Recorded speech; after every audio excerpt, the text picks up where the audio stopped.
Hello and welcome my dear students. I am Rushali ma'am from VM academy classes Nashik. हम देख रहे हैं हमारे 12th का केमिस्ट्री, देख रहे हैं चैप्टर नंबर 6 केमिकल काइनेटिक्स। एक छोटा यूनिट है लेकिन बहुत ही इंपॉर्टेंट है। इसका आज लेक्चर नंबर 6। आज के लेक्चर में हमें 3 छोटे टॉपिक देखने। पहला हमें देखना है collision theory of biomolecular reaction. तो जो कोलिजन होता है मतलब जो रिएक्टेंट होंगे एक दूसरे के साथ टकराएंगे तभी प्रोडक्ट फॉर्म हो सकता है, तो उसकी एक्चुअल थ्योरी क्या है वो हमें देखना है। दूसरा हमें देखना है temperature dependence of reaction rate. तो जो रिएक्शन का रेट है वो टेम्परेचर पे कितना डिपेंडेंट होता है उसके भी हमें एक्सप्रेशंस देखने हैं। तीसरा हमें देखना है effect of catalyst on the rate of reaction. हमें पता है कैटालिस्ट क्यों यूज होते हैं, to increase the rate of reaction. तो यहाँ पे हम देखेंगे कि ये जो रिएक्शन का रेट होगा उस पर कैटालिस्ट का क्या इफेक्ट होता है। तो हम कंपेयर करेंगे कैटालाइज्ड और नॉन कैटालाइज्ड रिएक्शंस को और उससे देखेंगे कि रेट ऑफ रिएक्शन पे इसका क्या इफेक्ट होता है। तो इन तीनों सब टॉपिक को आज के लेक्चर में हमें डिटेल में देखना है। एक छोटा सा टॉपिक बाकी रह जाएगा, इन दोनों के न्यूमेरिकल्स। तो इन दोनों के न्यूमेरिकल का मैं नेक्स्ट लेक्चर बनाऊंगी, लेक्चर नंबर 7। तो चलो स्टार्ट करते हैं। पहला हमें देखना है collision theory of biomolecular reaction, lecture number 6, chapter number 6 chemical kinetics, 12th chemistry with VM academy Nashik. चलो सबसे पहले हमें देखना है collision theory of biomolecular reaction. तो कोलिजन थ्योरी को देखते हैं, बायोमोलिकुलर रिएक्शन। इस पे हमेशा क्वेश्चन भी आता है, explain the collision between reactant molecule. तो कोलिजन बिटवीन रिएक्टेंट मोलिक्यूल होता क्या है वो सबसे पहले समझ लो। Chemical reaction occurs at the result of collision between the reactant species. जो रिएक्टेंट स्पेसीज होती है उनके बीच में क्या होता है, कोलिजन होता है, एक दूसरे पे टकराते हो, उसे क्या कहा जाता है, कोलिजन कहा जाता है। तो जो भी रिएक्शंस होते हैं, केमिकल रिएक्शंस हो रहे हैं, वो क्यों हो रहे हैं, because of collision in the reactant. जो भी रिएक्टेंट मोलिक्यूल हो, सिंगल हो या फिर 2 मोलिक्यूल्स हो या उससे ज़्यादा मोलिक्यूल हो, एक दूसरे के साथ क्या करते हैं, कोलाइड करते हैं, मतलब कोलिजन दिखाते हैं और उसकी वजह से क्या है, रिएक्शन जो होती है दिखती है हमें। Okay, it may be expected that the rate of reaction is equal to the rate of collision. जितना कोलिजन होना चाहिए उतना ही रेट ऑफ रिएक्शन होना चाहिए। ये क्या है, एक्सपेक्टेशन है रिएक्शन की तरफ से कि 2 मोलिक्यूल के बीच में जितना कोलिजन होगा उतना ही रिएक्शन का क्या होना चाहिए, रेट होना चाहिए।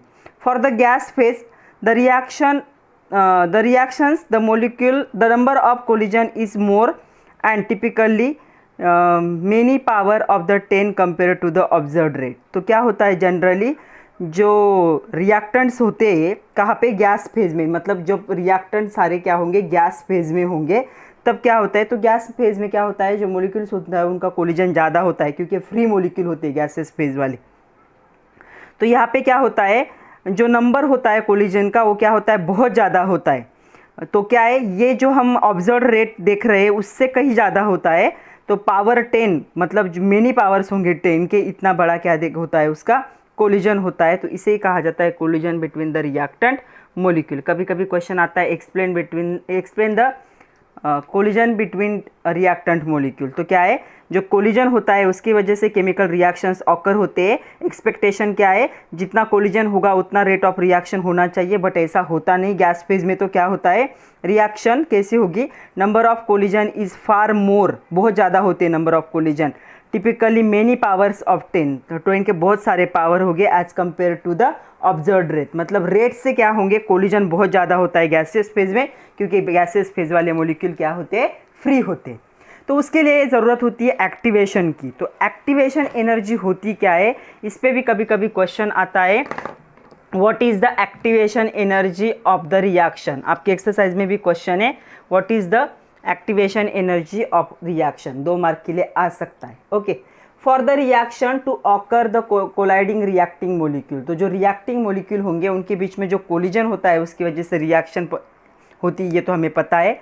Must possess the minimum kinetic energy. इनके बीच में क्या है, काइनेटिक मतलब घूमने वाली एनर्जी क्या होनी चाहिए, कम होनी चाहिए। मतलब जो मोलिक्यूल है क्या है, कंटिन्यूस अनस्टेबल नहीं होने चाहिए, एक अभी यहाँ अभी यहाँ, ऐसे क्या है, उन्होंने जगह चेंज नहीं करनी चाहिए। उसे क्या कहा जाता है, काइनेटिक एनर्जी।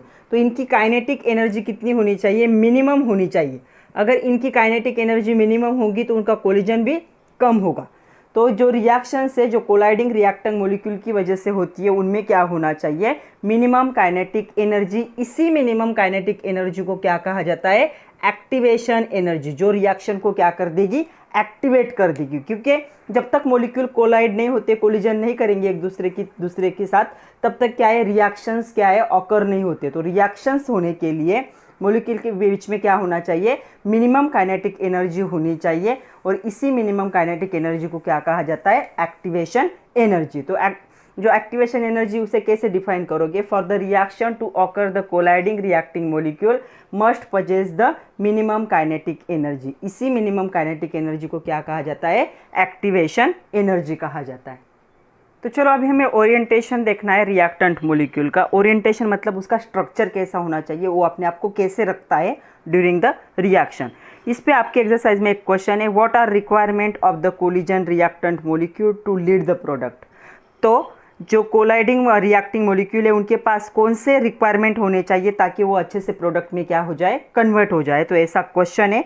तो सबसे पहले उनके पास होनी चाहिए एक्टिवेशन एनर्जी। इससे पहले हमने जो एक्टिवेशन एनर्जी देखा वो पहला पॉइंट आएगा कि एक्टिवेशन एनर्जी क्या होती है। तो हमने देखा कि एक्टिवेशन एनर्जी क्या होती है कि जो कोलाइडिंग रिएक्टिंग मॉलिक्यूल है उनका क्या होना चाहिए, काइनेटिक एनर्जी मिनिमम होनी चाहिए, और इसी मिनिमम काइनेटिक एनर्जी को क्या कहा जाता है, एक्टिवेशन एनर्जी। मतलब इतनी एनर्जी उनके पास होनी चाहिए, काइनेटिक एनर्जी को रिएक्शन को एक्टिवेट कर दे, बहुत ज़्यादा नहीं होनी चाहिए। Okay, the reaction would occurs only if colliding molecule possess kinetic energy equal to और greater than the activation energy. तो उनके पास कितनी काइनेटिक एनर्जी होनी चाहिए, इक्वल टू और ग्रेटर दैन एक्टिवेशन एनर्जी। मतलब एक्टिवेशन एनर्जी के इक्वल में या उससे थोड़ी ज़्यादा होनी चाहिए। मतलब सपोज ए से क्या हो रहा है, पहला ही पॉइंट बता रही हूँ मैं, ए और बी रिएक्ट होके सी प्लस डी फॉर्म कर रही, यहाँ पे मत कंसीडर करो, ये रिएक्शन देखो। तो एक्टिवेशन एनर्जी क्या होती है वो बता रही। तो ए और बी में इतना कोलिजन होना चाहिए कि ये इस रिएक्शन को एक्टिवेट करके प्रोडक्ट फॉर्म करे, ये क्या हो गई, इसकी एक्टिवेशन एनर्जी। तो इनका जो एक दूसरे से टकराव होगा, जो कोलिजन होगा, वो भी उतना ही होना चाहिए, उससे थोड़ा सा ज़्यादा होना चाहिए, बहुत ज़्यादा नहीं होना चाहिए। उसे क्या कहोगे, एक्टिवेशन एनर्जी। सेकंड यहाँ पे रिक्वायरमेंट है ओरिएंटेशन ऑफ रिएक्टेंट मॉलिक्यूल। तो ओरिएंटेशन भी बहुत ज़रूरी है। So for reaction involving complex molecule और आयन, ऐसे रिएक्शन जहाँ पे कॉम्प्लेक्स मॉलिक्यूल और आयन क्या होते हैं, फॉर्म होते हैं, the reactant molecule must collide with proper orientation. तो उनका कोलिजन क्या होना चाहिए, प्रॉपर ओरिएंटेशन में, प्रॉपर साइड में, मतलब प्रॉपर स्ट्रक्चर में होना चाहिए। कब, जब कॉम्प्लेक्स मॉलिक्यूल और आयन क्या होते हैं, रिएक्शन का पार्ट होते हैं। सिंपल रिएक्शन तो कैसे भी हो जाते हैं, कहाँ पे प्रॉब्लम आएंगे, जहाँ पे कॉम्प्लेक्स रिएक्शन होते हैं, यहाँ पे आयन्स इन्वॉल्व होते हैं, वहाँ पे प्रॉब्लम होगा। ओके, उसके बाद देखो क्या होगा, तो ये प्रॉपर ओरिएंटेशन होना चाहिए। The molecules need to oriented relative to each other that reacting group approach closely. तो ऐसा ओरिएंटेशन होना चाहिए, उनका स्ट्रक्चर ऐसा होना चाहिए कि जो रिएक्टिंग मॉलिक्यूल होंगे वो क्या होने चाहिए, एक दूसरे से ओरिएंटेशन, मतलब वो एक दूसरे के क्लोज आ जाए। तो यहाँ पे मैंने एक रिएक्शन लिखी है, यहाँ पे अच्छे से समझ लो। सपोज ए और सी बी ये एक ही हैं, इनके रिएक्शन होके ए बी फॉर्म होने वाला है और सी सेपरेट। तो यहाँ पे किसकी रिएक्शन होगी, ए और बी की रिएक्शन होनी चाहिए। ओके, तो देखो यहाँ पे ओरिएंटेशन क्या दिख रहा है हमें, यहाँ पे ओरिएंटेशन हमें दिख रहा है कि ए किसके कांटेक्ट में आएगा, अगर कोलिजन हुआ तो भी सी के कांटेक्ट में। एक्चुअल उसको क्या फॉर्म करना है, बी के साथ प्रोडक्ट फॉर्म करना है। तो देखो यहाँ पे the collision of A with C approaching toward A would not lead the reaction. तो ऐसे कंडीशन में ये रिएक्शन पॉसिबल नहीं होगी। क्यों, क्योंकि ए और सी का एक साइड में ओरिएंटेशन है। एक्चुअल ए को किसके साथ रिएक्शन करनी है, बी के साथ करनी है, लेकिन इसका ये जो सेकंड मॉलिक्यूल है इसका ओरिएंटेशन ऐसा है कि ए बी के कांटेक्ट में ही नहीं आ रहा है, उसके अप्रोच उसका क्लोज ही नहीं जा रहा है। तो इस ऐसी कंडीशन में रिएक्शंस होना पॉसिबल नहीं होगा। सेकंड देखो, सेकंड में देखो ये ए, हमें ये प्रोडक्ट चाहिए, ये बी है और ये सी है। तो क्या होगा, अभी यहाँ पे इन दोनों का ओरिएंटेशन देखो, तो ए और बी क्या है, क्लोजर है। इनका ओरिएंटेशन ऐसा है कि अगर ये दोनों कोलाइड करते तो एक दूसरे के साथ क्या है, कोलाइड करके अप्रोच कर सकते हैं और प्रोडक्ट फॉर्म हो सकता है। तो ऐसे कंडीशन में प्रोडक्ट फॉर्म होना पॉसिबल है। इसीलिए जो रिएक्टिंग मॉलिक्यूल है उनका ओरिएंटेशन भी बहुत ज़रूरी है। तो reacting orientation of reactant molecule is important. अगर ऐसा ओरिएंटेशन हुआ तो रिएक्शन पॉसिबल नहीं है, क्योंकि बी ए के कांटेक्ट में ही नहीं आता, क्योंकि इस मॉलिक्यूल का ओरिएंटेशन ही गलत है। यहाँ पे देखो इसका ओरिएंटेशन एग्जैक्टली वैसा ही जैसा हमें चाहिए। ए के साथ बी क्या हो सकता है, इजीली कोलिजन करेगा और ये प्रोडक्ट फॉर्म होगा और सी क्या होगा, सेपरेट होगा। तो ऐसी रिएक्शन पॉसिबल है, ऐसी रिएक्शन पॉसिबल नहीं है। इसलिए कह सकते हैं orientation of reactant molecule is the requirement to lead the product. Next third factor है पोटेंशियल एनर्जी बैरियर। तो एक रिएक्शन कंसिडर करो, ए प्लस क्या है, C B, formation of product A B, और सी क्या होगा, सेपरेट होगा। Okay, during the course of collision, जब इनके बीच में कोलिजन होगा, new bond A B develop, नया बॉन्ड डेवलप होगा ए बी का। At the same time C B bond क्या होगा, ब्रेक होगा। ये बॉन्ड ब्रेक होने का और ये बॉन्ड फॉर्म होने का टाइम क्या होगा, एग्जैक्टली सेम होगा। The activated complex is formed which in which all the three atoms are weakly connected together. तो इसे हम क्या कहेंगे, एक्टिवेटेड कॉम्प्लेक्स। तो इसे आप क्या कह सकते हो, एक्टिवेटेड कॉम्प्लेक्स। तो दोनों बॉन्ड क्या हो रहे हैं, एक ब्रेक हो रहा है और दूसरा क्या हो रहा है, फॉर्म हो रहा है एट अ टाइम। तो यहाँ पे क्या होगा, एक एक्टिवेटेड बॉन्ड क्या होगा, फॉर्म होगा। तो एक्टिवेटेड कॉम्प्लेक्स फॉर्म होगा जिसमें क्या होंगे, तीनों कंपाउंड वीकली एक दूसरे के साथ क्या होंगे, बॉन्डेड होंगे। Okay, to attain the configuration, ये कन्फिग्रेशन अटेन करने के लिए इसे क्या करना पड़ेगा, एनर्जी को गेन करना पड़ेगा। क्यों, क्योंकि इसे भी होल्ड करना है और इसे भी होल्ड करना है। तो क्या होगा, to attain the configuration this activation complex configuration means A dotted line B dotted line C, dotted line का मतलब क्या है, वीकली बॉन्डेड है, वीकली कनेक्टेड है। Okay, so atom need gain energy. तो ये क्या करेगा, एनर्जी को गेन करेगा। ये दोनों रिएक्टेंट क्या करेंगे, एनर्जी को गेन करेंगे, तभी ये एक्टिवेटेड कॉम्प्लेक्स को क्या कर सकते हैं, फॉर्म कर सकते, which come from the kinetic energy. तो ये जो गेन करेंगे एनर्जी, ये एनर्जी कहाँ से आएगी, उनके पास जो काइनेटिक एनर्जी वहाँ से आएगी। तो ये काइनेटिक एनर्जी से एनर्जी को यूज़ करके क्या करेंगे, एक एक्टिवेटेड कॉम्प्लेक्स फॉर्म करेंगे, ये कोलाइडिंग मॉलिक्यूल जिसे हम रिएक्टेंट कहते हैं। The energy barrier between reactant and product is shown in the diagram. तो देखो ये जो ग्राफ है यहाँ पे क्या है, दिखाया गया है कि बैरियर क्या होगा। तो यहाँ पे एक ग्राफ ड्रॉ किया है, देखो क्या है। तो ये जो ग्राफ होगा, to form the activated complex के लिए होगा। The reactant molecule need to climb up. तो ये जो रिएक्टेंट मॉलिक्यूल होंगे उनको क्या करना होगा, एक्टिवेशन, ई ए क्या है, एक्टिवेशन एनर्जी। तो एक्टिवेशन एनर्जी तक उनको क्या करना पड़ेगा, क्लाइंब मतलब जंप करना पड़ेगा। ओके, वो जो एनर्जी बैरियर है वहाँ तक, टू कन्वर्ट इनटू प्रोडक्ट। तो ये जो रिएक्टेंट होंगे उनको वो एनर्जी को अचीव करके प्रोडक्ट में क्या होना होगा, कन्वर्ट होना होगा। The height of barrier is called as activation energy. तो ये क्या है, ई ए मतलब क्या है, एक्टिवेशन एनर्जी। तो ये जो हाइट है बैरियर की, हाइट जो है इसे क्या कहा जाता है, एक्टिवेशन एनर्जी।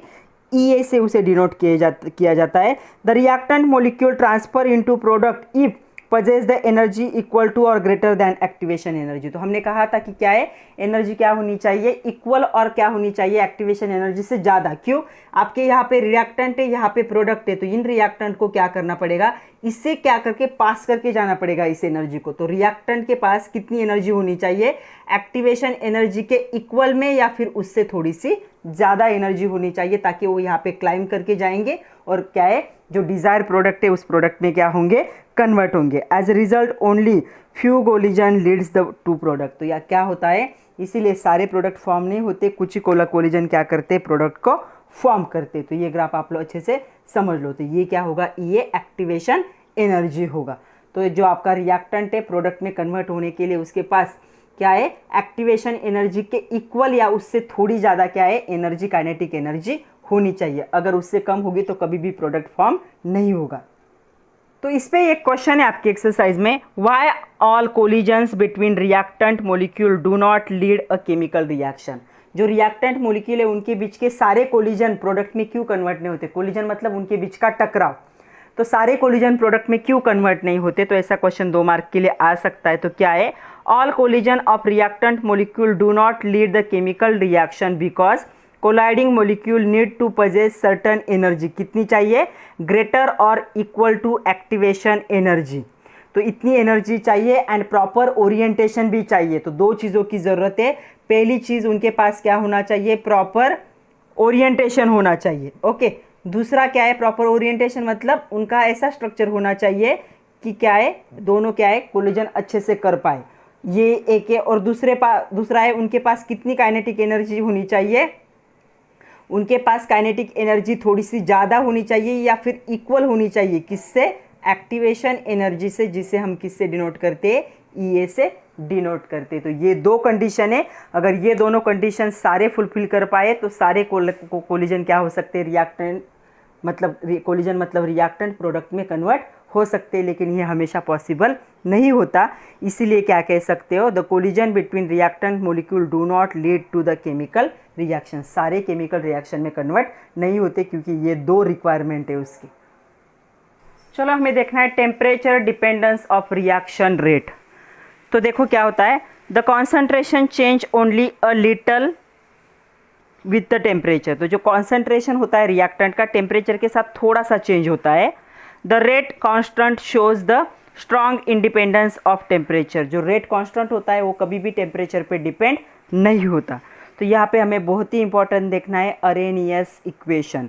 अरेनियस इक्वेशन हमें डिराइव करने के लिए नहीं है, हम क्या करेंगे, उसे डायरेक्ट देखेंगे उसके टर्म को और ग्राफिकल रिप्रेजेंटेशन देखेंगे। तो यहाँ पे आपके एक्सरसाइज में क्वेश्चन है, write Arrhenius equation and explain term involve in it. तो हमें डायरेक्ट लिखना है अरेनियस इक्वेशन। तो अरेनियस इक्वेशन है K is equal to A e raise to minus E A upon R T. तो चलो सारे टर्म देखते, वेर कौन सी टर्म क्या है वो देखते। तो सबसे पहला हमें पता होना चाहिए के क्या होता है। तो के से हमारी बहुत पुरानी जान पहचान है, 2-4 लेक्चर से के को देख रहे हैं हम। ये होता है हमारा रेट कांस्टेंट। ओके, उसके बाद क्या आता है, उसके बाद ई ए का मीनिंग क्या है, अभी हमने देखा, इसे क्या कहा जाता है, एक्टिवेशन एनर्जी। रिएक्शन को स्टार्ट करने के लिए जो एनर्जी लगती है उसे क्या कहा जाता है, एक्टिवेशन एनर्जी। आर क्या होता है, इसे कहा जाता है गैस कांस्टेंट है, लेकिन केमिस्ट्री में उसे कहा जाता है molar gas constant. Capital T क्या होता है, टेम्परेचर, किस में होगा, केल्विन में होगा, डिग्री सेल्सियस में यूज़ नहीं करना है। ए क्या होता है, ये होता है प्री एक्सपोनेंशियल फैक्टर। तो ये कहा क्यों आया, कहाँ से आया, इसका डेरिवेशन हमारे सिलेबस में नहीं, ये बहुत ही हाई लेवल का इक्वेशन है, तो इसे हमारे सिलेबस में नहीं डाला है। हमें सिर्फ आपको ये लर्न करना है और इतने नाम लर्न करने। यहाँ पे ई क्या है, एक्सपोनेंशियल फैक्टर है, एक्सपोनेंशियल है, और उसके साथ जो ए को क्या है, pre exponential factor. Exponential factor के पहले की टर्म है ये, इसलिए इसे क्या कहा जाता है, प्री एक्सपोनेंशियल फैक्टर। तो इतना सारा क्या है आप 2 मार्क के लिए लिख सकते हो। The pre exponential factor A and the rate constant have the same unit. तो इन दोनों का यूनिट क्या होता है, सेम होता है। ओके, जो फर्स्ट ऑर्डर रिएक्शन में और जीरोथ में होगा तो दोनों को अभी सेम होगा। तो फर्स्ट ऑर्डर रिएक्शन में क्या होता है, लास्ट लेक्चर में हमने देखा पर सेकंड होता है, और जीरोथ ऑर्डर में क्या होता है, DMQ पर सेकंड। तो इन दोनों का क्या होगा, यूनिट क्या होगा, सेम होगा, के का और ए का। A is the pre exponential factor and K is the rate constant. दोनों का यूनिट सेम होगा, फर्स्ट ऑर्डर के लिए भी और जीरोथ ऑर्डर के लिए भी, दोनों का क्या है, सेम होता है। Second point, beside A found in the related to frequency of the collision. तो ए क्या है, जो कोलिजन की फ्रीक्वेंसी होती है, ये फैक्टर उससे रिलेटेड है। The fraction of successful collision is given by. तो जो सक्सेसफुल कोलिजन का फ्रैक्शन है उसे दिखाने के लिए एक और हमें ज़रूरत नहीं उसकी, फिर भी देख लो, F is equal to e raise to minus E A R T से दिखाया जाता है। यहाँ पे F क्या है, फ्रैक्शन ऑफ सक्सेसफुल कोलिजन। तो इसे ऐसे भी दिखाया जाता है, लेकिन हम इसे ऐसे याद रखेंगे। तो चलो अभी हमें देखना है temperature independence of reaction rate में हमें देखना है ग्राफिकल रिप्रेजेंटेशन ऑफ EA। या आपकी बुक में इसमें graphical determination of activation energy का है, तो कुछ भी कह सकते हो, रिप्रेजेंटेशन और डिटर्मिनेशन। तो हमारे पास अरेनियस इक्वेशन है जो अभी हमने देखा, क्या था, K is equal to A e raise to minus E A upon R T. Okay, इसे हमें कौन से फॉर्मेट में लिखना है? इसे हमें फॉर्मेट में लिखना है y is equal to M X plus C के फॉर्मेट में लिखना है, जो अभी तक हम लिखते आए। तो हमें इसे थोड़ा सा क्या करना पड़ेगा, चेंज करना पड़ेगा। ये रेस टू की वैल्यू जो है उस वो नीचे चाहिए।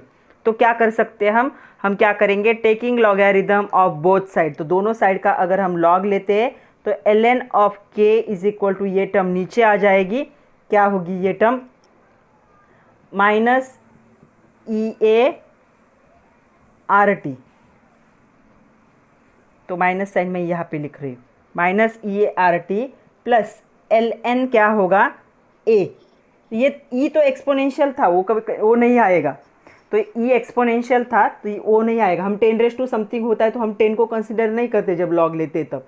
तो हमें E को भी कंसिडर नहीं करना है। सपोज हम 10 रेज़ टू माइनस 10 करते तो लॉग लेते वक्त हम 10 को नहीं लेते हैं, वैसे ही इसे भी कंसिडर नहीं करना है। तो क्या होगा ln ऑफ A। तो अभी क्या है, इसे हमें लॉग के फॉर्मेट में कन्वर्ट करना पड़ेगा। तो क्या होगा, log to the base 10 of k is equal to minus EA, यहाँ पे क्या होगा 2.303 RT से मल्टीप्लाई करना पड़ेगा। Okay, plus log 10 of A, ये हो जाएगा। ओके, तो देखो अभी ये टर्म हमारी होगी y, ये कांस्टेंट टर्म है, सारे कांस्टेंट है इसमें। ये मतलब क्या है, एक्टिवेशन एनर्जी। तो ये भी कांस्टेंट है, ये हो जाएगा हमारा स्लोप। 1/t हमारा क्या बन जाएगा, x एक्सिस वाला, और ये बन जाएगा हमारा c। तो देखो अभी ये क्या है, y मैं यहाँ पे लिख रही हूँ। तो देखो हमने क्या है, ग्राफ प्लॉट किया। x एक्सिस y एक्सिस पे हमने लिया है log 10 to k और x एक्सिस पे हमने यूज़ किया है 1/t। तो इस फॉर्मेट में हमने इसको लिख लिया। इसका स्लोप क्या होगा, इसका स्लोप होता है m, मतलब माइनस EA/2.303 R। तो क्या होगा देखो, the equation is the form of straight line. ये क्या है, एक स्ट्रेट लाइन दिखाता है, y is equal to M X plus C का equation. The Arrhenius plot log of 10k versus 1/t gives the straight line, show see in diagram. A slope of line is minus EA/2.303 R। ये constant term क्या होगी, उसका slope होगी। And it intercept log 10A। तो यहाँ पे क्या कर रहा है, log 10A को क्या कर रहा है, ये इंटरसेप्ट कर रहा है। तो यहाँ पे क्या होगा, ये इंटरसेप्ट मतलब क्या होगा, log 10A होगा। यहाँ पे क्या आएगा, C आएगा। From the slope line the activation energy can be determine. इससे हम क्या कर सकते हैं, एक्टिवेशन एनर्जी को डिटरमाइन कर सकते हैं। अगर आपको ग्राफ पता हो, आपको स्लोप पता हो, R की वैल्यू कांस्टेंट होती है, तो हम एक्टिवेशन एनर्जी को कैलकुलेट कर सकते हैं।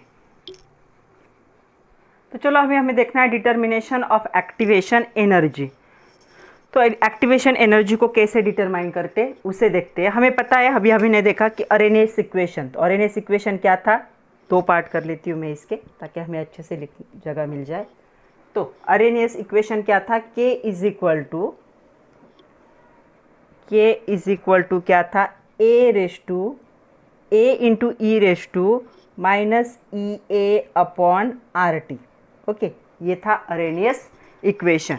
ओके, क्या कर रहे हैं हम, क्या करेंगे, इसलिए ये जो इक्वेशन है हम दो बार लिखेंगे। किसके लिए, पहले हम लिखेंगे फॉर टेम्परेचर T1 और दूसरी बार हम लिखेंगे फॉर टेम्परेचर T2। दो डिफरेंट टेम्परेचर के लिए लिखेंगे हम, क्योंकि हमें क्या करना है, determination of activation energy at different temperature देखना है। तो हम दो बार देखेंगे इस इक्वेशन को। तो मैं यहाँ पे पहला नंबर दे रही हूँ, तो क्या होगा, तो इसे हम लॉग में भी कन्वर्ट कर रहे हैं। log 10 अगर हम K1 लिख दे इसको, क्योंकि T1 लिखा है, log 10 to the base 10 of A तो वैसा ही रहेगा। ओके, माइनस क्या हो जाएगा यहाँ पे, EA/2.303 RT1। सेकंड क्या हो जाएगा, log टू द बेस 10, ये बन जाएगा K2, log to the base 10A minus ये वैसा है, एक्टिवेशन एनर्जी थोड़ी चेंज होने वाली, ये वैसे ही रहेगा 2.303 R भी यूनिवर्सल कांस्टेंट है, T2। ऐसा बन जाएगा। ओके, तो मैंने क्या किया, T1 और T2 के लिए अलग अलग लिखे। अगर टेम्परेचर चेंज करोगे तो ये कांस्टेंट भी चेंज होगा, टेम्परेचर के हिसाब से चेंज होगा, थोड़ा सा चेंज होता है, इसलिए ये K1 हो गया, ये K2 हो गया। अभी क्या करना है हमें, K1 K2 are the constant of temperature T1 T2 respectively. तो हम क्या करेंगे, सब्ट्रैक्ट करना है हमें इक्वेशन 1 को इक्वेशन 2 से। तो इक्वेशन 1 को हम इक्वेशन 2 से जब सब्ट्रैक्ट करेंगे तो हमें क्या मिलेगा, देखो यहाँ पे, तो यहाँ पे हमें मिलेगा log to the base 10, K2 से हमें K1 को क्या करना है, माइनस करना है। log to the base 10 K1 is equal to क्या हो जाएगा, ये दोनों अगर माइनस करोगे तो ये दोनों हट जाएंगे, पता है ना। अगर इस इक्वेशन से इस इक्वेशन को माइनस करोगे तो ये दोनों निकल जाएंगे। मैं वापस नहीं लिख रही हूँ, या फिर लिख लेती हूँ, आप लोगों को कन्फ्यूजन हो जाएगा। log to the base 10a minus EA upon 2.303, तो पहले कौन आएगा, T2 आएगा, minus log to the base 10 of A minus EA upon 2.303 RT1, यहाँ पे R रह गया, 2.303 RT2 है। ओके, तो देखो अभी ये दोनों टर्म क्या होंगे, कट जाएंगे। इसमें से EA अपॉन 2.303 R क्या है, कांस्टेंट निकलेगा। ओके, तो यहीं पे कर लेते हैं, थोड़ा सा मैं इसे ऊपर कर लेती हूँ। क्या होगा देखो, EA 2.303 R ये कांस्टेंट टर्म है, ये बाहर आएगी, क्या आएगा अंदर, ये माइनस है और ये भी माइनस है, दोनों माइनस, ये माइनस माइनस क्या हो जाएगा प्लस, मतलब 1/T1 मैं पहले लिख रही हूँ और ये माइनस का माइनस ही रहेगा, 1/T2 मैं बाद में लिख रही हूँ। ये टर्म मैंने पहले लिखी, ये माइनस और ये माइनस क्या हो जाएगा प्लस, और ये हमने क्या है, इसे कांस्टेंट निकाल लिया, तो 1/T1 रहेगा, और यहाँ पे ये अपॉन 2.303 R हमने कांस्टेंट निकाला, तो ये माइनस है, तो T2 ऐसे आएगी। ओके, तो ये क्या होगा, और इसे हम क्या कह सकते हैं, log to the base 10 K2 upon K1 ऐसा भी लिख सकते। तो ये बन जाएगा डिटर्मिनेशन का फॉर्मूला। तो एक्टिवेशन एनर्जी को डिटरमाइन करने के लिए क्या कर सकते हैं, हम इस फॉर्मूले को यूज़ कर सकते हैं। आप इसे थोड़ा सा और सिंप्लीफाई कर सकते हो। आपके बुक में ऐसे दिया है, इस टर्म को उन्होंने लिखा है T2 minus T1 upon T1 T2, उतना तो हम कैलकुलेशन करते वक्त भी कर सकते। इस टर्म को ऐसा लिखा तो भी चलेगा, या फिर ऐसे लिखा तो भी चलेगा। तो आपके बुक में ऐसा दिया है, या फिर ऐसे लिखो, कैलकुलेशन करते वक्त तो करना ही है। तो इस फॉर्मूले से हम क्या कर सकते हैं, एक्टिवेशन एनर्जी को कैलकुलेट कर सकते हैं।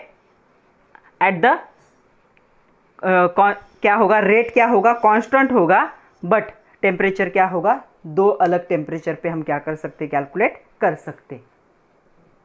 तो चलो अभी हमें देखना है कि rate of reaction changes with temperature. आपके एक्सरसाइज में क्वेश्चन है, explain with the help of Arrhenius equation. इसे हमें अरेनियस की इक्वेशन से क्या करना है, एक्सप्लेन करना है। How does rate of reaction changes with temperature, और एक्टिवेशन एनर्जी भी है। पहला हम टेम्परेचर देख लेते। तो हमारे पास अरेनियस इक्वेशन क्या था, K is equal to E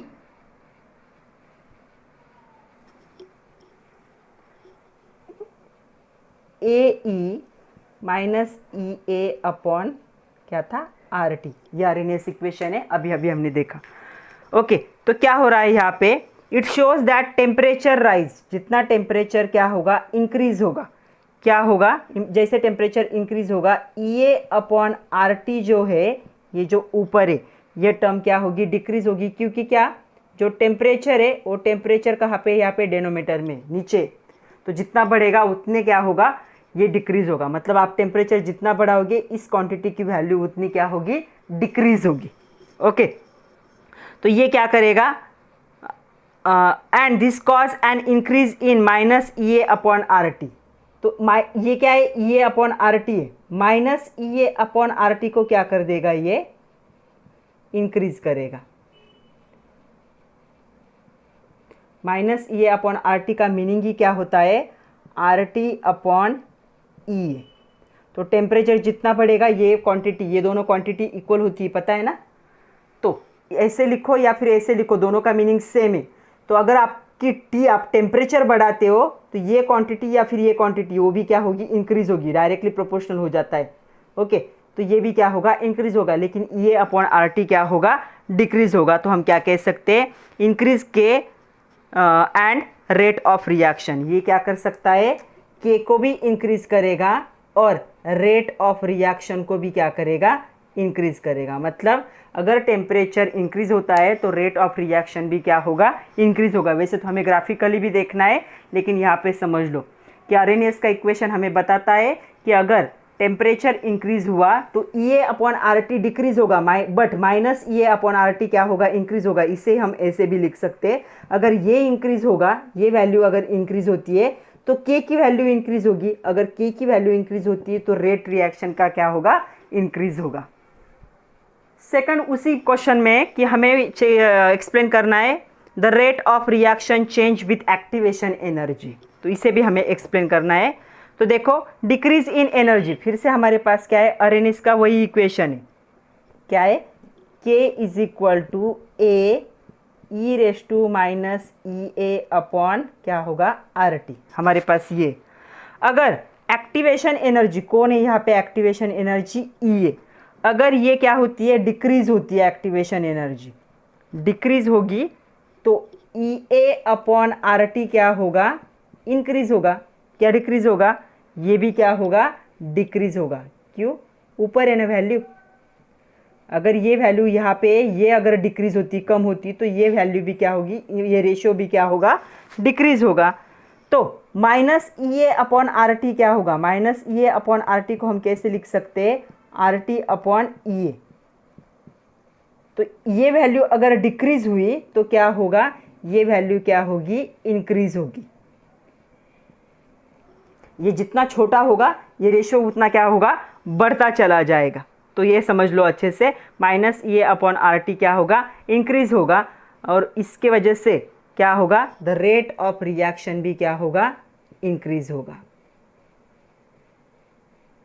मतलब दोनों से हमें क्या पता चलता है कि अगर हमें रेट ऑफ रिएक्शन बढ़ाना है तो हमें टेम्परेचर को क्या करना पड़ेगा, इंक्रीज करना पड़ेगा, और एक्टिवेशन एनर्जी को क्या करना पड़ेगा, डिक्रीज करना पड़ेगा। टेम्परेचर बढ़ाओगे तो क्या करेगा, टेम्परेचर जितना बढ़ेगा, राइज होगा, उतना क्या है, रिएक्शन का रेट इंक्रीज होगा, और एक्टिवेशन एनर्जी जितनी मिनिमम होगी उतना रिएक्शन का रेट क्या होगा, इंक्रीज होगा। ये कौन बता रहा है हमें, आरएनएस इक्वेशन बता रहा है। चलो इसी को ग्राफिकली भी देख लेते हैं। तो चलो अभी हमें देखना है graphically representation, graphical effect of temperature on rate of reaction. तो अभी हमने देखा है टेम्परेचर इंक्रीज होगा, रेट भी क्या होगा, इंक्रीज होगा। The average kinetic energy of molecule is proportional to temperature, जो एवरेज क्या होती है, काइनेटिक एनर्जी जितने की ज़रूरत है वो क्या होती है, डायरेक्टली प्रोपोर्शनल होती है to the temperature. Second point देखो, at a given temperature the fraction of molecule with their kinetic energy equal to और greater than the activation energy may leads to product. ये तो हम बहुत बार देख चुके हैं, क्या होनी चाहिए, काइनेटिक एनर्जी मोलिक्यूल की कितनी होनी चाहिए, ग्रेटर होनी चाहिए या फिर इक्वल होनी चाहिए, किससे, एक्टिवेशन एनर्जी से, तभी तो डिजायर प्रोडक्ट क्या हो सकता है, फॉर्म हो सकता है। With the increase in temperature, the fraction of molecules having their energies EA, जो एक्टिवेशन एनर्जी है, इंक्रीज होगी। मतलब टेम्परेचर जैसा इंक्रीज होगा तो EA भी क्या होगा, इंक्रीज होगा। एक्टिवेशन एनर्जी मोलिक्यूल की क्या होगी, इंक्रीज होगी। इसके वजह से क्या होगा, जो रेट ऑफ रिएक्शन हो गया वो भी क्या होगा, इंक्रीज होगा। रिएक्शन का रेट टेम्परेचर के साथ क्यों इंक्रीज होता है, बिकॉज एक्टिवेशन एनर्जी थोड़ी सी क्या होती है, इंक्रीज होती है। This is well explain by plotting the graph. तो देखो यहाँ पे एक ग्राफ प्लॉट किया है जिसके वाई एक्सिस पे fraction of molecules with given kinetic energy है, और जिसके एक्स एक्सिस पे हमने क्या है, काइनेटिक एनर्जी यूज़ किया है। और यहाँ पे हमने दो दिखाए, दो कर्व दिखाए, पहला है टेम्परेचर T1 और दूसरा है टेम्परेचर T2 का। ओके, तो ये दो कर्व दिखाए, energies at different T1 and T2। तो यहाँ पे आप लोगों को दिखाई देगा कि जो T2 की वैल्यू है T1 से क्या आ रही है, बड़ी है। किसकी वैल्यू, ये देखो क्या है, काइनेटिक एनर्जी इसकी क्या है, ज़्यादा है, इसका क्या है, फ्रैक्शन बढ़ रहे हैं, लेकिन काइनेटिक एनर्जी क्या है इसकी, देखो इसकी काइनेटिक एनर्जी यहाँ पे हाईएस्ट आएगी, इसकी यहाँ पे हाईएस्ट आएगी। मतलब यहाँ पे क्या है, T2 क्या है T1 से क्या दिख रहा है, ग्रेटर दिख रहा है। तो यहाँ पे देखो कर्व के नीचे थोड़ा सा एरिया दिखाया है हॉरिजॉन्टल एक्सिस के नीचे, यहाँ पे ये क्या है उनका the number of molecules proportional. तो ये दोनों एरिया के बीच का जो कर्व यहाँ पे दिखाया है हॉरिजॉन्टल एक्सिस का, it is proportional to the total number of molecule. ये जो एरिया होगा ये क्या होगा, टोटल नंबर ऑफ मोलिक्यूल को क्या होगा, प्रोपोर्शन होगा। The entire shade area represent the fraction of molecules with kinetic energy exceed E0 at large at the T2। तो क्या होगा, T2 की वैल्यू क्या होगी, T1 से ज़्यादा होगी। This indicate that fraction of molecule possess energy larger than E0 increase with temperature and the rate of reaction increase accordingly. तो क्या होगा, जैसे फ्रैक्शन ऑफ मोलिक्यूल इंक्रीज होगा रिएक्शन का रेट भी इंक्रीज होगा। क्यों रिएक्शन का रेट इंक्रीज हो रहा है, बिकॉज एक्टिवेशन एनर्जी क्या हो रही है, इंक्रीज हो रही है। तो इस पे भी आपके एक्सरसाइज में क्वेश्चन था, explain graphically the effect of temperature on the rate of reaction. तो इसे आप क्या कर सकते हो, ऐसे एक्सप्लेन कर सकते हो ये ग्राफ ड्रॉ करके। तो अभी हमने जो टॉपिक कंप्लीट किया है उसके न्यूमेरिकल बाकी है, लेकिन उसके न्यूमेरिकल बहुत ज़्यादा है, तो उसके लिए मैं अलग वीडियो बनाऊंगी। एक छोटा सा लास्ट टॉपिक है इस चैप्टर का, यहाँ पे थ्योरी खत्म हो जाएगी। नेक्स्ट जो होगा चैप्टर लेक्चर उसमें हम देखेंगे इसके न्यूमेरिकल। तो एक छोटा टॉपिक है, effect of catalyst on the rate of reaction. Catalyst सबको पता है क्या होते, उनका हमें देखना है कि इफेक्ट क्या होगा रिएक्शन के रेट पे। तो देखो कैटालिस्ट क्या है, यहाँ पे क्वेश्चन है what is catalyst, give one example. तो कैटालिस्ट क्या होते हैं, the substance added to the reactant, ऐसे सब्सटेंस जिनको रिएक्टेंट में ऐड किया जाता है and increases the rate of reaction. Actual catalyst increase भी कर सकते हैं और डिक्रीज भी कर सकते हैं, लेकिन यहाँ पे उन्होंने इंक्रीज कहा है। Increases the rate of reaction without itself being consumed, वो खुद क्या है, कंज्यूम नहीं होते, वो खुद क्या है, रिएक्शन में कभी भी यूज नहीं होते। तो विदाउट कंज्यूमिंग, उनको कभी भी रिएक्शन में यूज़ किया नहीं जाएगा, वो रिएक्शन का पार्ट कभी भी नहीं बनते ऑफ द रिएक्शन। ऐसे सब्सटेंस जो रिएक्शन का रेट तो बढ़ाएंगे लेकिन रिएक्शन में पार्टिसिपेट नहीं करेंगे, उनको हम क्या कहते हैं, कैटालिस्ट कहते हैं। तो एक एग्जांपल देखो यहाँ पे दिया है, MnO2 इज द कैटालिस्ट। तो MnO2 को हम क्या कह सकते हैं, कैटालिस्ट कह सकते हैं। 2KClO3 गैस को 3 ऑक्सीजन गैस के साथ अगर रिएक्शन करके रिएक्शन का रेट बढ़ा के 2KCl बनाना है हमें, सॉलिड KCl, तो यहाँ पे MnO2 को यूज़ किया जाता है एज ए कैटालिस्ट। वो क्या करेगा, इन दोनों की रिएक्शन का रेट बढ़ाएगा बट रिएक्शन में कभी भी पार्टिसिपेट नहीं करेगा। चलो इसे हमें थोड़ा सा और डिटेल में देखना है। आपके एक्सरसाइज में एक क्वेश्चन है, how catalyst increase the rate of reaction, explain with the help of potential energy diagram. ये पोटेंशियल एनर्जी डायग्राम है for the catalyst and uncatalysed reaction. ये कैटालाइज्ड रिएक्शन है, ये अनकैटालाइज्ड रिएक्शन, एक ही रिएक्शन क्या है यहाँ पे दिखाई गई है पोटेंशियल डायग्राम में। तो ऐसा क्वेश्चन आपके एग्जाम में आ सकता है 3 और 4 मार्क्स के लिए। तो देखो क्या है, catalyst provide alternative pathway associate with lower activation energy. तो कैटालिस्ट क्या करते हैं, एक एडिशनल पाथवे देते हैं प्रोडक्ट फॉर्म होने को, और क्या करते हैं, एक्टिवेशन एनर्जी को क्या कर देते हैं, थोड़ा सा लो कर देते हैं। मतलब कैटालिस्ट के प्रेजेंस में एक्टिवेशन एनर्जी थोड़ी कम भी हुई तो भी रिएक्शन क्या हो सकती है, कंप्लीट हो सकती है। तो यहाँ पे ग्राफ में आप लोग देखो, मैं एक एक पॉइंट आप लोगों को बताती हूँ। The potential energy diagram compare the potential energy barrier for catalyst and uncatalysed reaction. ये अनकैटालाइज्ड रिएक्शन है, ये कैटालाइज्ड रिएक्शन है, 2 रिएक्शन यहाँ पे दिख रहे हैं। The barrier for uncatalysed reaction EA is larger than that of the same reaction in the presence of the E0। थोड़ा उल्टा बताया मैंने, ये कैटालाइज्ड रिएक्शन है, फास्ट होगी, इस रिएक्शन को बहुत टाइम लगेगा। देखो ये रिएक्शन, इसका पाथ ऐसे होगा, धीरे से एक्टिवेशन एनर्जी की तरफ जाएगी, फिर पास होके आएगी। तो ये क्या होगी, अनकैटालाइज्ड, लिख ही देती हूँ कन्फ्यूजन से बेहतर है, अनकैटालाइज्ड। और ये क्या होगी, कैटालाइज्ड रिएक्शन। ये कैटालाइज्ड रिएक्शन का कर्व है, ये अनकैटालाइज्ड रिएक्शन का कर्व। यहाँ पे क्या होगा, एक्टिवेशन एनर्जी। तो क्या होगा, जो जब कैटालिस्ट यूज़ नहीं करोगे तो इसे इतना क्या है, दूर से जाना पड़ेगा टू गेट द प्रोडक्ट। यहाँ पे क्या है, रिएक्टेंट है। और जब कैटालिस्ट यूज़ करोगे तो ये क्या करता है, एक अल्टरनेट पाथवे यूज़ कर लेता है और जल्दी से क्या होगा, प्रोडक्ट में कन्वर्ट होगा। तो वही यहाँ पे दिया है, the potential energy diagram compare the potential energy barrier of the catalysed and uncatalysed reaction. दोनों का बैरियर, दोनों का कर्व क्या करता है, ये कंपेयर करता है।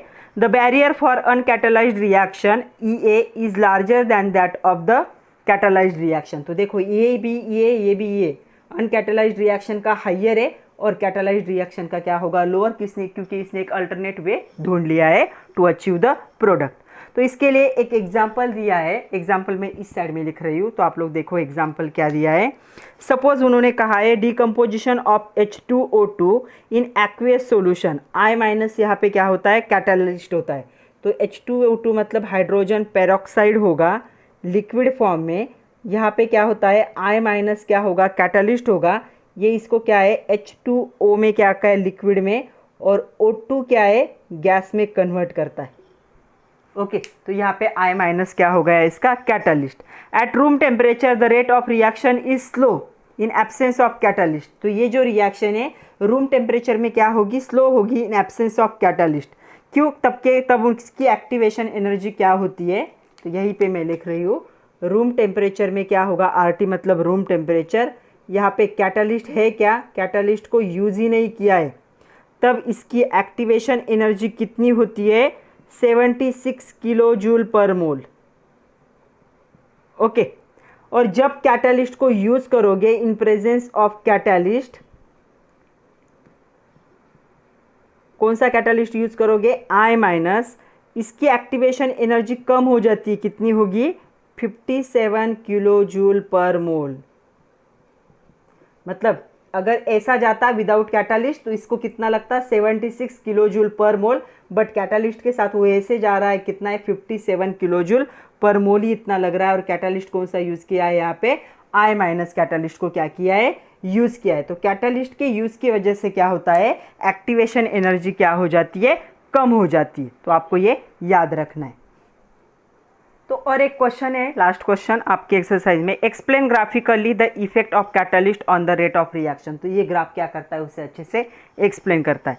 तो यहाँ पे फ्रैक्शन ऑफ मोलिक्यूल्स dN/n, यहाँ पे एनर्जी है, यहाँ पे EC मतलब विथ कैटालिस्ट और EA मतलब विदाउट कैटालिस्ट है। तो हम क्या कर रहे हैं, कंपैरिजन कर रहे हैं fraction of molecule for catalysed and uncatalysed reaction. तो देखो यहाँ इन प्रेजेंस ऑफ कैटालिस्ट ये मिलेगा, बिफोर कैटालिस्ट मतलब इन एब्सेंस ऑफ कैटालिस्ट ये मिलेगा। तो यहाँ से क्या ऑब्जर्वेशन मिल रहे हैं हमें, the catalyst lower the threshold energy. Threshold energy क्या होती है, तो threshold energy is the production of particle is the minimize kinetic energy. तो काइनेटिक एनर्जी को मिनिमाइज करने के लिए जो एनर्जी यूज होती है उसे थ्रेशोल्ड एनर्जी। जो ट्रैवलिंग पार्टिकल होते हैं जो क्या करेंगे, कोलाइड करेंगे, उनके पास क्या होती है, थ्रेशोल्ड एनर्जी। तो यहाँ पे क्या कहा है, catalyst lower the threshold energy, मतलब पार्टिकल की एनर्जी को ही कैटालिस्ट क्या कर देते, थोड़ा सा कम कर देते। More molecule acquire minimum amount of energy tend to cross energy barrier. तो क्या है, मोलिक्यूल ज़्यादा हो जाएंगे और कैटालिस्ट को एनर्जी को कम कर देते हैं, तो यहाँ पे क्या होंगे, वो एक दूसरे से क्या होंगे, क्रॉस होंगे बाय द एनर्जी बैरियर, क्योंकि उनके पास एनर्जी ही नहीं है। The fraction of activated molecule is greater to the catalysed reaction. तो यहाँ पे जो होगा फ्रैक्शन ऑफ द मोलिक्यूल क्या होगा, जो कैटालाइज्ड रिएक्शन है उसके लिए क्या होगा, ज़्यादा होगा। The rate of catalysed reaction is the larger than the reaction with no catalyst. तो यहाँ पे क्या होगा, इसका रेट क्या होगा, ज़्यादा होगा, और जो कैटालिस्ट यूज़ नहीं करोगे उसका रेट क्या होगा, कम होगा। तो ऐसे क्या कर सकते हो, इसे एक्सप्लेन कर सकते हो। इसके साथ साथ आपकी बुक में ना एक्टिविटी दी है, आप पूरे चैप्टर की वीडियो को अच्छे से देख लो और फिर आप लोग एक्टिविटी को परफॉर्म करो, क्योंकि एक्टिविटी से आपको पता चलेगा कि आपको कितना चैप्टर का कंटेंट समझ में आया है। ओके, अभी इस चैप्टर का एक छोटा सा टॉपिक बाकी है, हमें देखने हैं न्यूमेरिकल्स। तो जो न्यूमेरिकल्स है तो उनको हम देखेंगे नेक्स्ट लेक्चर में। अरेनियस थ्योरी के न्यूमेरिकल्स देखने हमें, फ्रैक्शन के न्यूमेरिकल्स देखने हमें, तो सारे न्यूमेरिकल को हम देखेंगे नेक्स्ट लेक्चर में, 10 और 12 न्यूमेरिकल से। उसके बाद एक और लेक्चर आएगा मल्टीपल चॉइस क्वेश्चन का, फिर ये चैप्टर खत्म होगा। तो पढ़ते रहो बच्चों, खुद का ख्याल रखो। ये थोड़ा सा एक्सप्रेशन वाला चैप्टर है तो इसके नोट्स बनाना ज़रूरी है। तो जब भी आप चैप्टर को देखोगे, आप जो लेक्चर को देख रहे हो, साइमल्टेनियसली आप लोग खुद से नोट्स भी लिखो, और जितने जितने इंपॉर्टेंट डेरिवेशन मैंने बताए उसे 2-3 बार लिख के देखना ज़रूरी है, ताकि वो आपके अच्छे से लर्न हो जाए। So thank you very much my dear students.